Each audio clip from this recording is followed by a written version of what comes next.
Hi everyone, in this short video, needle stick prevention and safety, starting right now.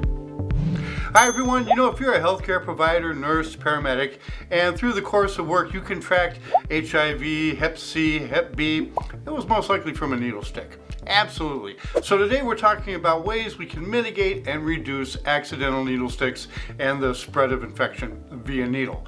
1. Get good with the needle. You have got to be able to wield the needle if you're a paramedic or a nurse in this field. So take the time to practice with the equipment. Very early in my career, I took a gig as a phlebotomist just so I could get up every day, work on finding veins, work on my technique for using the needle. Invaluable. Led to my mad IV skills. So much so that when I became a lead instructor, I went to the phlebotomy, to the IV lab portion of the hospital, met with a paramedic who worked there and said, hey, I want to start a rotation for my students, and that went on for 10 years. So there is no substitute for putting needles into patients and practicing, because oftentimes that's what you have to do. Now, do we always have to use the needle and vial? No. In many cases, the medications we're using come in auto-ejector form.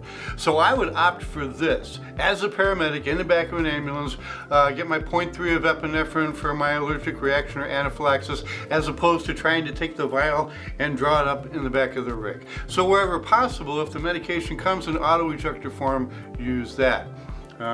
This is epinephrine. I've seen Narcan. What's probably best is no needle at all. Maybe we can get away from that and use the MAD device, right? The nasal atomizer, and administer the medication through the nose. Lots of medications we don't even have to pull a needle for anymore. You got grandma on the ground, poor lady, she broke a hip.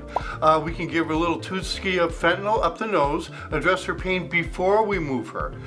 Patients seizing, Versed Valium can be administered through the nose. I remember back in the day, the first non-needle was rectal Valium. Poor kid seizing it, right up, but it stopped the seizure, no needle. So maybe we can just go a different route altogether. If you can go through the nose, perfect, don't even use a needle.